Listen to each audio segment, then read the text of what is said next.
Queendom TV subscribers and new subscribers or new viewers. Today I'm finally going to be talking about Camila Cabello and her racist Tumblr posts from all those years ago, the hate from her fans towards Normani. I'm going to be discussing this whole race issue surrounding her, and I have an alternative perspective to what other people have been saying out there. What I'm going to say may not be popular, but I've purposefully taken time not to just talk about this, when it was first suggested, but to actually spend time researching, but also just thinking for myself and thinking logically, because I do feel that in society today there is a tendency that, when you hear about something and it's upsetting and it upsets you. And by the way, I just want to state that I'm a black person, I'm a black woman here. So, when I saw the posts and things, I had a lot of feelings and a lot of thoughts myself, but I feel like there's a tendency that when we're so upset by things, sometimes that can lead us to throw logic and real solutions out the window. And I like to believe that I'm a problem solver. It's one of the skills that the Lord has given me. And so in this video, I want to address everything, but I also want to talk about what the real problems actually are that we can see from this whole situation between Normani and Camila. And everything that's been going on with the fans, what it tells us about the entertainment industry, what it tells us about just us in society today. So without further ado, quick disclaimer. Like I said, this is just my perspective. This is my opinion. This is not to offend anybody. I share my perspectives on my channel because I actually care about society's well-being. And I believe that if you love people, you tell them the truth. It talks about that in the Bible, and sometimes the truth may not be the most beautiful in the way that it feels, but it might be the best thing that's for us in the long run. So just go with me here, stick with me through to the end of the video, because I'm going to be going through it all in little bits in stages, to get us there, to get us down the journey of exactly what is going on in this situation. So yeah, you may want to pause, you may want to grab a beverage. I'm not sure how long this video is going to be, but we're going to make it as long as it needs to be, because this is a very sensitive subject. And I don't want to try and rush it just for the sake of having a shorter video. If this is a video that interests you, if this is something that matters enough to you, I'm sure you'll watch all the way through. So please do enjoy. Please do let me know your thoughts as well in the comments, whether you agree or disagree. That's fine, guys. The whole purpose is the more we talk, the more we can share our opinions respectfully, the better we will become, the better society will be. And that's why I'm sharing my opinions now. So, this whole thing came up because, of course, there were tweets that came out showing these old Tumblr messages from Camila Cabello, which I managed to actually track down them for myself. Social media today, nothing's ever deleted forever. And if you're like me, I know when I see things that, if I want to talk about it in a YouTube video, I will definitely screenshot it and save it. Usually because I just want to make sure I have relevant information. But sometimes, things do get deleted, or if it's Britney Spears, 1 minute she's posting, 1 minute she's deleting. So it's like, Britney, but so I found the post, and I looked at them and I looked through them, and I have a few things that I want to say, and I want to go about this on a number of levels. And I first of all want to just start with Camila, where she was when the posts happened, and then I want us to end on where we all are now in society today, where Camila is now, where Normani is now, and get there, right? So we're going to go on that journey. Starting from the beginning. I feel like, as far as Camila saying these terms and using, the N-word and posting all these memes and this and that, right? I'm gonna try and let me see how I can explain what I've got to say. The issue, of course, with her doing this, in my opinion, a lot of it is because she was not black. Because a lot of the things that she was doing, there was the picture where there was somebody holding a box of chicken and a black person popping out trying to get it, and then the guy looking at the watermelon. So a lot of the things that she was posting are typical stereotypes of black people, right?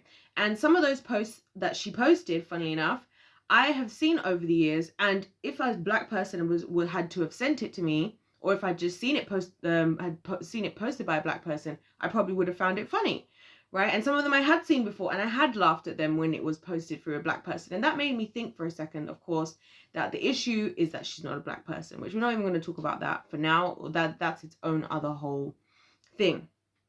My problem with all of this is that I really feel people are completely overlooking the fact that she was a teenager and therefore a child. And this is an issue I really have in society, and it irks me. It makes me so angry that how much pressure we put on children to be adults before their time. Because my question to a lot of people, and I'm not, by the way, let me just say this now, I am by no means saying that what she did was okay. And I am by no means saying what she did wasn't racist, okay? I'm not saying that. I'm just saying, right, what she did wasn't okay. But whose fault really is that? Whose fault really is that is my question. Because, you know, in society today, right, I feel like it's like we're expecting people to become adults younger and younger and younger and younger and younger and younger. And so my question would be to people, at what age in her life did she become fully accountable for her actions? At what age, right? And if she did become at that age, who was responsible to prepare her up until that point to become that level, have that level of accountability in her life? Because it's like, to me, sometimes I think people act like we're just born and then it's like no one's responsible for us, right? Until we become 18, and then all of a sudden you're just solely responsible for yourself. Or God forbid, you know, the situations where people find themselves in a life of crime or whatever, at like the age of 16 or even 15, kind of similar to stuff that she was doing or whatever. And then we go, oh, now we're gonna try you as an adult because you did something that we class as adult. And we see that even in Hollywood right now, that like the way that the TV shows are, it's getting younger and younger. What used to be like a 12 movie or a 15 movie or a 18 movie, those are going down. I can't even watch 15s because, see, for me, like, I don't want to see children doing adult things. I don't want to see it. I see there's many popular shows nowadays of children. When I say children, I'm talking about people who are under 18. That's what I'm classing as a child. And personally, I would almost even include 18 in that category as well, right? I don't want to see children doing adult things on a TV show. I don't want to see it, okay? And I am a spring chicken myself. I'm not old by any stretch. So for me, it's like, we want, like, at what point do children just teach themselves now? Or I don't really understand. This is what I'm not getting. And this is across the board. And like I said, I'm not making any excuses for Camila, because I think the real problem in this situation is that there is no accountability for children anymore. This is the problem. The reason why you might know not to do something when you're a child is because somebody tells you not to do it. If they don't tell you not to do it, you'll probably do it. And even if they don't tell you, you might still do it anyway. And some things you will learn the hard way, and then you'll have somebody telling you, this is exactly why you don't do that.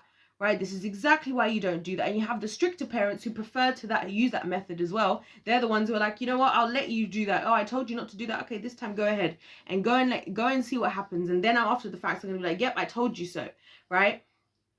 When children from a young age, they are not taught, they copy. This is a scientific fact. We know that children do not learn by being told, they learn by copying. This is why they learn from the TV shows they watch. They copy the things their parents say. That's why you find all these funny videos online on social media of like children repeating something their parents said, and it's so funny. Or a child all of a sudden saying a swear word out of nowhere, like in the supermarket, and the mom's like, oh no, don't say that. And then they're like, why, mommy? You said that yesterday to dad when he was whatever, you know. And it's like this little 5-year-old talking, and you're like, no, don't do that, right? This is what happens with children. So again, I'm just like, where is the accountability in this whole scenario? Like, I think I'm gonna have to split these videos up. Typical, right?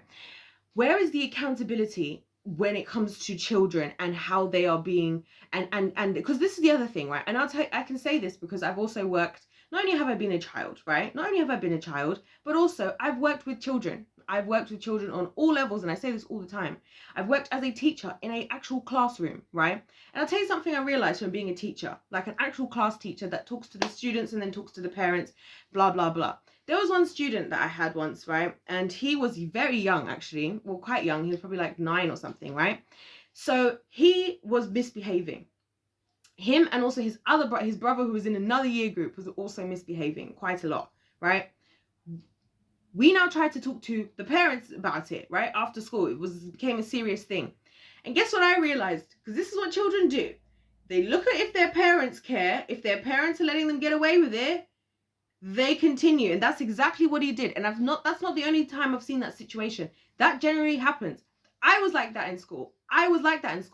I used to tell these teachers when I was in school, I used to tell my mum everything that happened in school, because I realized if I tell my mum, then the teachers don't have any power over me, because really the person who has the most power here is my mum, right? So what am I illustrating here? I'm illustrating the fact that ultimately with children, first of all, a big part of childhood, this is scientifically proven again, is testing the boundaries. There is a time in a child's life, and I can't remember the age brackets, but it's in their young years as well, where children start to test the boundaries on purpose because they're working out what they can get away with. A lot of children, the reason why they've become the adults they have today is because they were testing boundaries, and they were allowed to cross that boundary, and they were allowed to cross that boundary, and they're allowed to cross that boundary, and they're allowed to cross that boundary. So what I'm saying with all of this is, yes, people need to be held accountable for the things they do? Absolutely. Okay. I'm an advocate for that. I believe that's part of the reason why I love being a Christian, because I believe the first step in Christianity when you receive Jesus is you say, look, I need help because I get things wrong. I'm imperfect. I make mistakes. I need to take responsibility for my life. I need to become an active player in becoming a better person, being a better person for those around me, right? That's how I look at it, right? So I'm an advocate for accountability. Here's the problem that I have. In society today, I feel like we so many people, and this is why, have you noticed everything is happening later in life? Everything is happening later in life, and I'll tell you why. It's because what should have been happening in childhood, people are having to do as adults. That's why now we're looking at it, everyone, like, first it was, oh, people getting married a bit later in their 20s, in their mid-20s, then it's their 30s. Now it's like people want to get married at 35, 40, and so on and so forth. And then they're like, because you don't know who you are. And yet you don't know who you are as an adult, and yet you've been given all of this responsibility in your life since you were a child. And yet at 15 years old, you all by yourself, while there's other people around, right? And again, when we're talking about stuff online, another thing that I noticed, again, from working with children on multiple levels, I've worked in schools, I worked in colleges, universities, youth centers, all of these different things. I worked even with the children in children's church, for goodness sake, right? Another thing that I've noticed, a lot of the young people today, what they do online, there is nobody monitoring that. There are some parents who are doing that, and that's amazing. Or they might have an auntie or an older sibling or something. No one is monitoring what is going on online, and this happens even on this channel. This happens even on, we've talked about this in other videos, where you find children online just doing things, and it's like, who is letting you on here? And then the excuse you get from the people who are not doing that, and I'm specifically not only talking about parents, because I believe this is a collective responsibility for elders, right? It's a collective responsibility for elders, and based on your position in that person's life is where your influence, your level of influence / responsibility is for that person.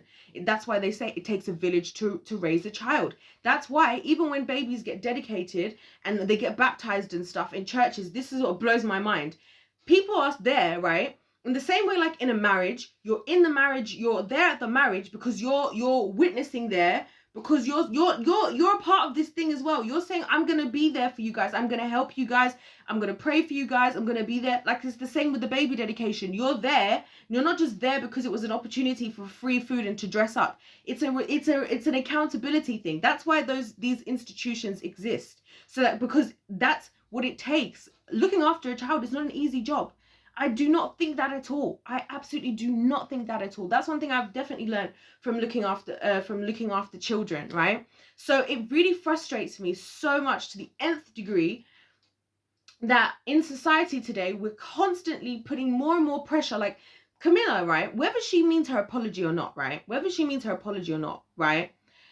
She was 15. What else do you want? Really? And why is all the blame towards her? Have you noticed? And this is another thing that irritates me, right? This is something that irritates me. When you have a young person who has got really good manners, who is really good at something or whatever, do you know what I always hear people say? Oh, wow, she must have been raised so well. Your parents must be so proud of you. How come we're not asking about the parents and that's not the case? How come we're not? Every now and then you will see that you'll hear somebody say that person wasn't raised right. And when I hear that, I'm like, thank you for putting accountability onto the actual adults in the room. The whole purpose of the distinction between adult and the fact that there are certain things you can now do after 18 and you cannot do before 18 is because there's supposed to be a difference in what you are capable, the decisions you are capable of making before a certain age. That's even why it comes down to the age of consent. Why? Because they've decided that at a certain age, we as the adults, the responsible adults who are responsible for you, who take accountability for you, recognize that at that point in your life, you are not yet at the stage where you can make the correct decision for yourself. Okay, that's the whole purpose. And it's like the same example I always give. If I was allowed to have eaten whatever I wanted to eat as a child, God knows what I would have eaten. God knows what you would have eaten. There was a reason why it's good that you had parents that made you eat your vegetables, that made you finish your dinner before you were allowed to have, whatever sweets and snacks you wanted to have, that you had a bedtime and you got the right number of hours of sleep. People, at the time you didn't like it, but you look back and you're like, you know what? My mom knew what she was talking about, because the times when you didn't get enough sleep, yeah, you were cranky. In fact, for myself, once I actually fell asleep in school one day and I got the most irritating look of "I told you so" from my mum after that, So I'm saying all of this to say, right? And this is why, oh my days. This is why it's so important for us to actually get to the root cause. Because I'll tell you something. Camila now is what, like 25 this year? 25 years old. 25. She has 3/4 essentially of her life here. The way I look at it, look, I'm an optimist. I know everybody thinks that they're gonna die at like 60. I believe you speak your the power of life and death is in the tongue. Okay, so let's for all intents and purposes, let's say she's got like another 60 years, right? Let's say that, right? She's got so much more life left than the life that she's already had, and yet there has been so much pressure on her already to this point to have everything together. And this is what happens in the industry. It's across the board. That's why I'm talking about it. It's not just about her. It's across the board, right? That we see this, and it's so what's the word? Inappropriate. Because think about this, right? And this is why, again, I've heard so many people complain about the younger generations, and I'm the kind of person. Sorry, guys, I need to sip my tea. I'm the kind of person that when I hear a lot of people complaining about something, I will go and start to think about why that thing is. And that's how I get to a lot of my videos, because I'm like, you know what? I'm not just going to sit here and just complain. I don't like just complaining. Like, let's do something or let's shut up, right? People complain about the younger generations. I'm like, okay, let's do some evaluation, right? Many things we can discuss, but I'll tell you one thing that I think people are vastly ignoring about the younger generations. How many people in older generations were in a situation where you would even have things like this that you did in your childhood being blasted all over social media? There was not even social media. And again, it's so easy for us to, it's like how the Bible says, he who is without sin cast the first stone. I would love, do you know what I would love right now in this world? I would love for God to just air out everybody's dirty laundry in one day and make it public for the whole world. And I promise you, we would change how we feel about most things, because we'd realize very quickly, right, that it's not so much fun when all the eyes are on you. Now imagine being, well, this situation went down a couple of years ago. It went down in like 2019, 2018. So let's say she's 25 this year. So that's like 3 years ago. So she's like 22, yeah, because she did her apology when she was 22. So she's apologizing at 22, right? Imagine at 22 years old, right? You've been legal for 3 years. 3 years. In America, you've only been legal enough to drink alcohol for 1 year, right? In a lot of places, you're not even old enough to go to a lot of clubs still, because a lot of them will say that they want, over 25s and stuff like that, right? even the people, right, in the UK, you have these people that are standing with their stands and they want to try and offer you like a deal for your broadband, for your Wi-Fi, for your electricity. And even for those things, you got to be like 25, okay? So she's not even there. Imagine that. Those are real adult responsibilities. And yet we are throwing all this pressure onto her of what she's supposed to be able to handle in terms of criticism online, things coming up. You try and do that. You try and handle that level of pressure as a 22-year-old in this 21st century with social media. What would we have found out about you if the same thing had happened? Because I tell you something, we're actually doing better. We're actually doing better. Even the stuff that I saw that she did, I'm not going to lie to you, it was not good. To me, it was giving childish. It was giving childish a lot more than it was giving racist a lot of the time, if I can be honest. What she was doing was racist, but I did a whole video discussing the different types of racism and how I feel like we throw this word around too much, right? There is racism of like actually hating a person or actually hating a person based on their race, right? There is that, but then there's also just like stereotyping type of racism. And I think sometimes when people are younger, and I will speak for myself, okay? I don't mind being the one to throw myself on the stake as well. I have certainly had racist opinions in my life. A lot of them unknowingly. You know, one thing that I started to think about actually as all this BLM stuff was coming up and we're talking about Black Lives Matter and this and that and what's appropriate to say about a black person and what's not. Do you know what I started to have to think? And I really feel like it was actually God bringing this to my attention. He's like, okay, so you're saying that, but what was that joke you just said about so-and-so? Or what was that thing you just laughed at in your mind about this and this? You know what I mean? And it might not be coming from a racist place, because there's no race that I hate. I don't hate any race, right? But even if it's a stereotype or a prejudice or a bias or anything like that, right? A lot of other races will happily make fun of, like, let's think about this as well. If we're going to talk about that, let's talk about the fact that people are very comfortable to make jokes about white people. They are. And now, listen, I know so many people are instantly in their emotions going to hear what I've said and go like, oh, she's just a sellout, blah, blah, blah. But no, I'm trying to make us actually make sense, because we're starting to sound very stupid with a lot of these arguments, if I can be totally honest.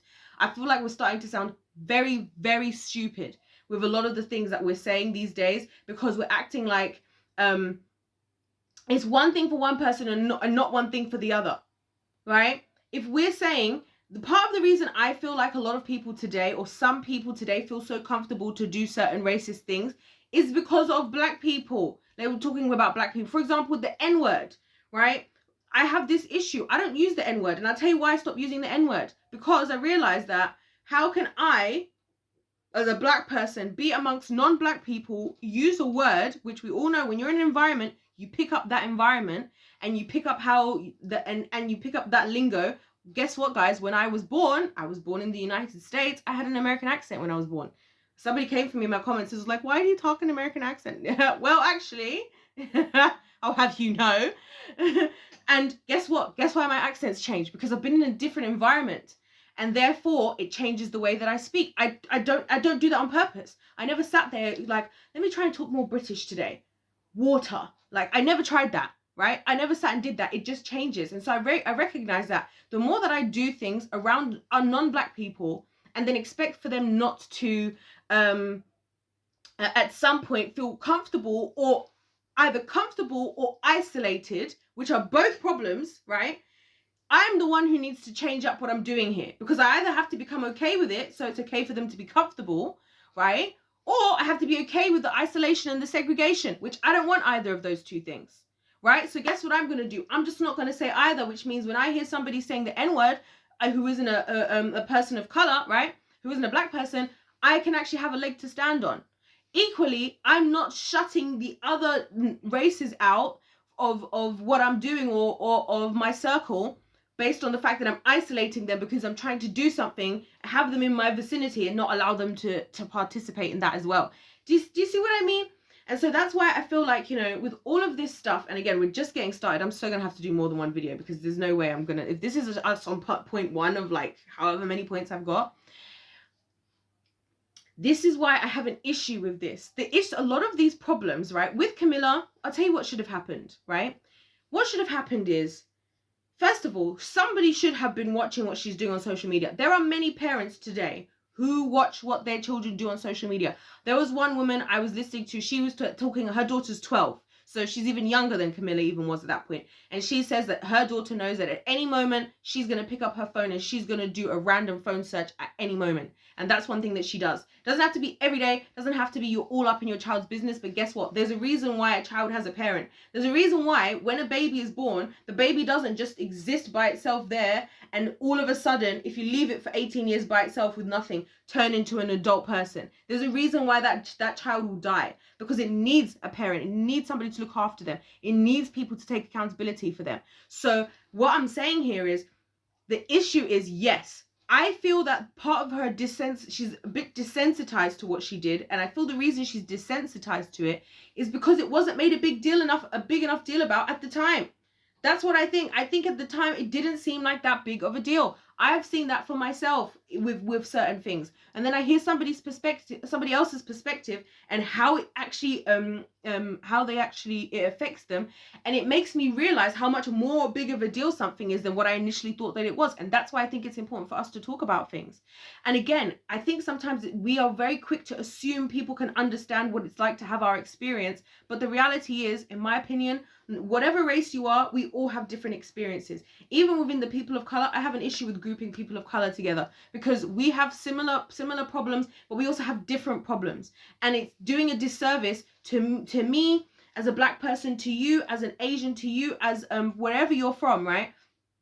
For us to try and equate ourselves in a particular category as though our experience is the same, because it's not. You know what I mean? So I don't know. I feel like with this whole thing, I don't agree with what she did. I think it's good that she apologized. Is it true? Is it genuine? Is it not? I'm not gonna lie. We can't really say anything towards that, if I'm being honest, because we don't know. We don't know her heart on the inside. Some people are fantastic actors. There are probably people out there who've done apologies that are so believable that we're here thinking, oh my gosh, that person looks so remorseful. And they were just great actors, and they turned off the camera and they were laughing and they were cackling with their friends, continuing doing the very thing that they just apologized for. But what I will say is, one thing that we can learn, at least at this stage of this journey so far, going through all the stages of this whole issue, is that there has to be more accountability for the young people in this world. This is something I'm going to be talking about a lot. And I'm glad that this subject area came up now for me to talk about this now, because as soon as I heard about this and I was doing the research, I was angered more for the fact that I was hearing another scenario where we're blaming a child and we're looking to a child to, because I'm just like, who was supposed to tell who, what, and when? How was she supposed to? People like, oh, somebody was like, she's got racist tendencies. What are you talking about? Do you know the things I used to think at 15? At 15? Are you kidding me? Are you absolutely kidding me? Like, I don't know. For me, and this again, it's the pressure. And that's why I feel we're supposed to have this so-called village, right? Of people that are around you, that protect you, that help you. Because the idea is, when you get thrust into adulthood, when you get there, you're supposed to be prepared for these things. You're not supposed to be coming into adulthood blind. You're not supposed to be coming into adulthood not knowing about yourself. The chances are, people are like, she's only apologizing now because people have brought it up. Maybe this is the only time somebody made a big enough deal about it to her, and it really bothered her. You know, I can tell you guys of a situation in my own life where I've experienced something similar, right? So there's somebody that I know in my life who was telling me about how they find it offensive. They find this term skinny offensive. So I was like, really? To me, if you're somebody who has dealt with that, or you've ever been, you know, extremely slim, or maybe even if you've dealt with being underweight, maybe if you've had an eating disorder, right? That might be something that you find to be really offensive. You might find people making jokes about that really offensive, right? And I'm somebody who would make a joke about something like that, because I make a joke about my weight as I am. I've made jokes about my weight when I'm bigger than how I am, because to me, it's not a thing. The weight thing, it's not a thing. It's something I can laugh about. It's something I can joke about. I don't see an issue with it. Somebody that I knew, that I care about, told me that they don't like when people use those types of words like skinny.